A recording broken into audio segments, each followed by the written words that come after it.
What up, YouTube? Hope you guys are doing well. I had interesting thoughts about this particular time in history. President Trump is taking over. He's doing a lot of different changes and stuff. And so, with some of the things that kind of been taken away, it kind of got me to thinking of what's actually happening in the country, or at least potentially. And we know historically that there's always been a kind of a rift between the business owners and then the workers themselves, and a lot of historic protections have been put in place to protect workers from their employers, because some employers, I think, will just basically take full advantage of their workers if they were given that potential situation. I'm not saying that all businesses are like that, but I do think you have some employers that are more willing to take advantage of the workers, or take advantages away from the workers in one way, form, or another. So I haven't really been into the news a whole lot, but some of the things I've been hearing has kind of been a little worrisome. It does seem like there's an environment of not really caring for your workers at this point in time, with all the layoffs and stuff like that. So I find that interesting, and not to mention not much consideration for the impact of workers, and how they may actually impact the particular mission of that agency or work location. So I find that kind of interesting too. But it kind of goes along the regards of, the historical rift between business owners and other, their workers and stuff like that. So, deregulation of business and AI, I find that interesting. As you know, you can basically program a computer or, artificial intelligence to do whatever you want it to do. Then you have deportation and strict enforcement of immigration, people who do jobs that other people don't necessarily want to do. And then you have generations of people who don't do those jobs, who basically are putting down the blue-collar job workers and stuff like that. So I kind of find that interesting, that at this point in time, this can actually create a worker rift between jobs and businesses, because you take away the people who are willing to do the jobs, but then you don't really have anybody who's willing to fill in those blanks. So it can create a business crisis for the business, and potential justification for moving toward AI and automation of services and stuff like that, which I believe a lot of businesses are for. They want to do the AI and the automation, and then remove their biggest,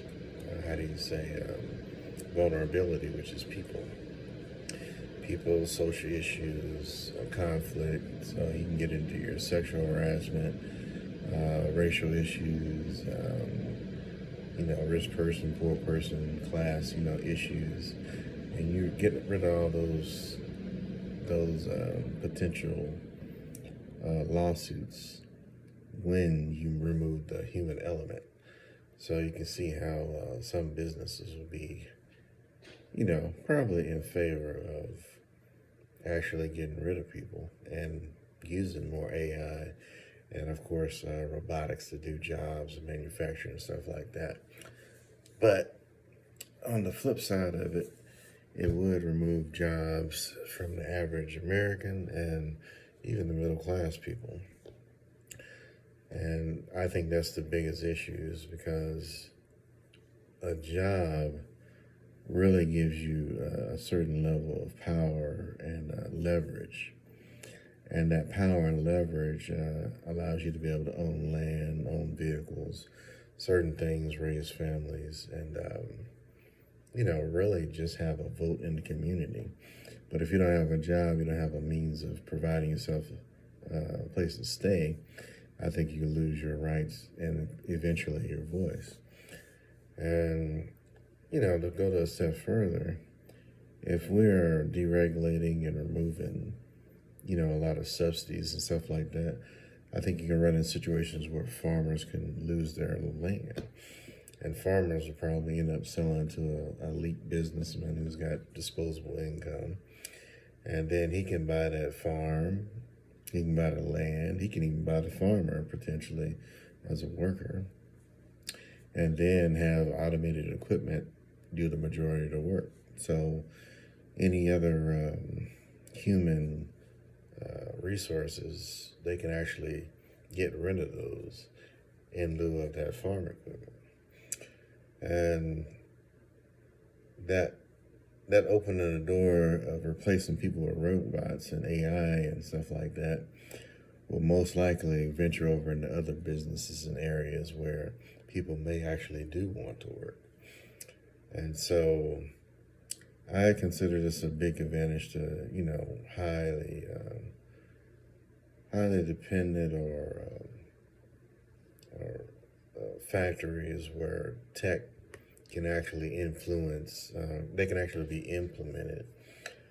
And it would, technology is going to make things easier. The problem is when you lose the ability to work, when your people lose the ability to work, when they have to actually depend on the government more and more, and eventually that just takes a person's voice out of the community because they don't really have the means of self-support because they're dependent on somebody else. And like the old saying says, you never bite the hand that feeds you.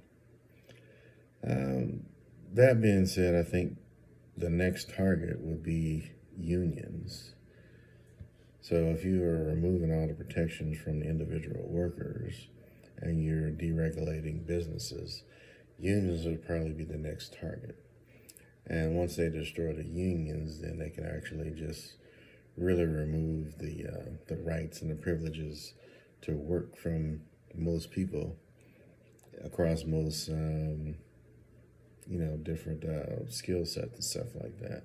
Some things you still got to keep in place, like some blue collar jobs, electricians, auto mechanics, plumbers, stuff like that, where you have to have physical hands-on personnel to take care of it.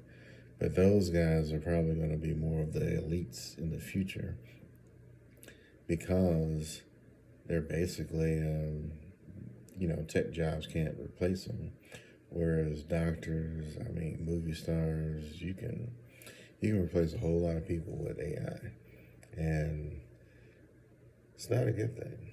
Not to mention, if they are able to take over the unions, and then that affects the buying potential of people, then housing can become privatized, which we've already seen that come into flourishing in certain areas.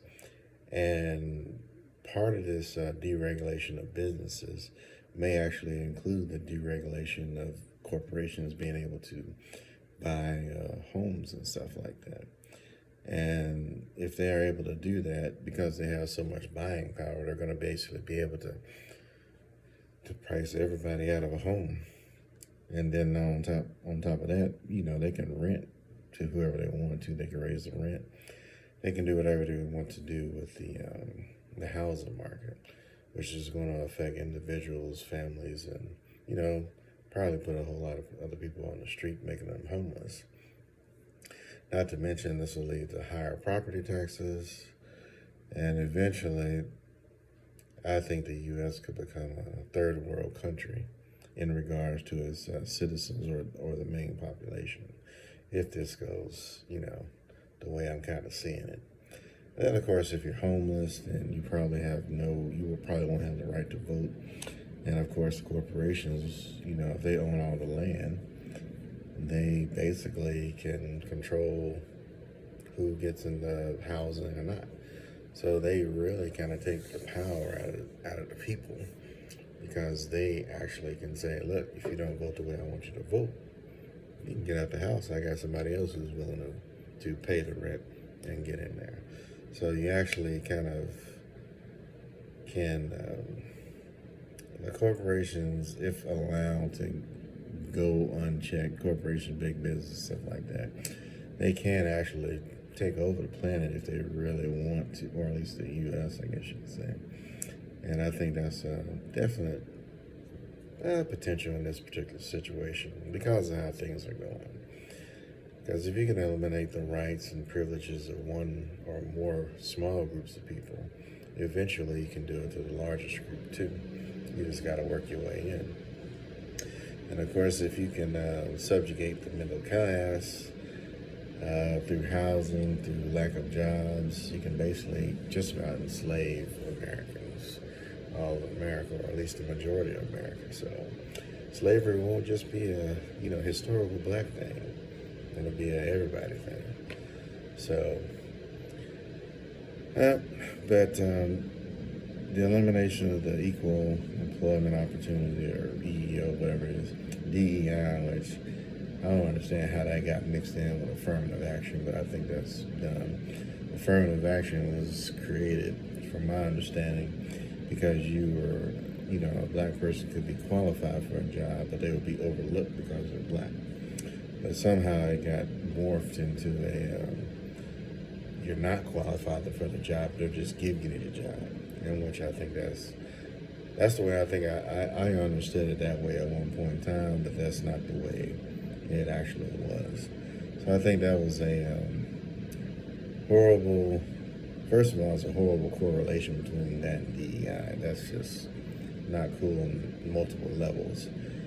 And then it gives, I guess you could say, let's put it this way, it gives the majority of business owners the opportunity to show that they are actually equal and fair across the board. And the only way they can really do that is really they need to track their numbers of employment.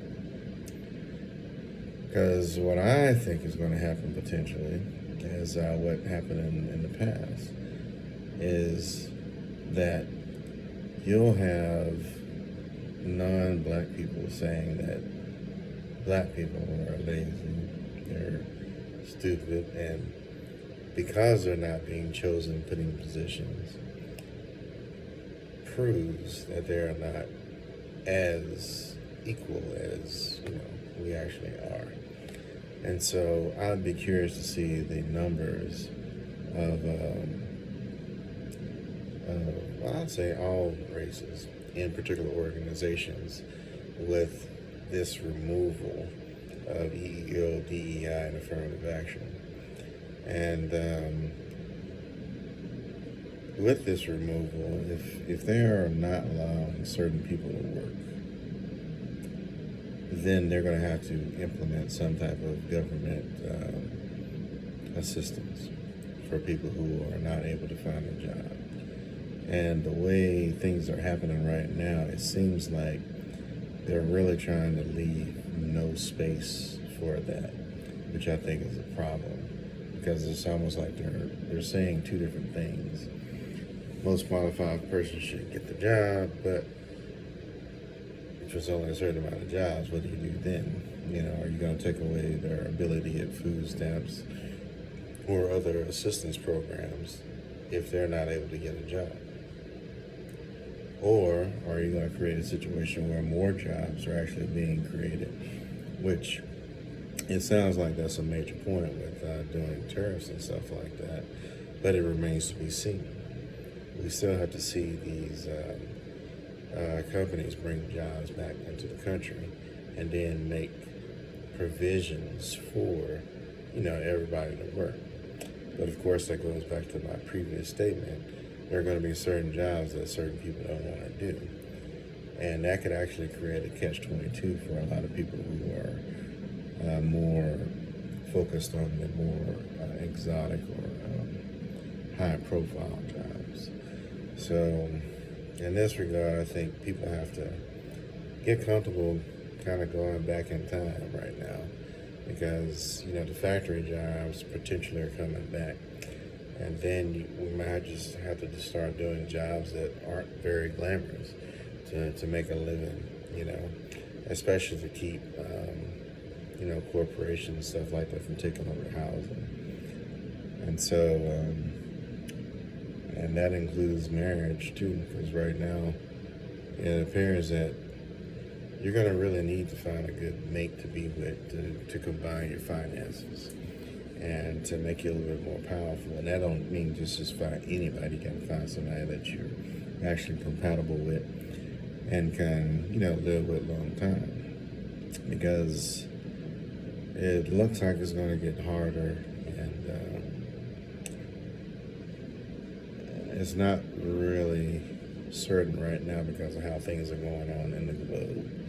And if the global economy goes down, like many people seem like they're trying to do, that's going to make it more difficult for everybody. But I think we're probably going to receive the brunt of it, because if we're not able to get products from outside the country for decent prices, the U.S. prices are going to be higher, more than likely, which is going to make it less possible for people to get the things that they want, or sometimes the things that they need. But I don't know. It was an interesting thought, based on what's going on. But that's a lot of uncertainty right now, and those are just my thoughts. But I guess we'll just see how things work out.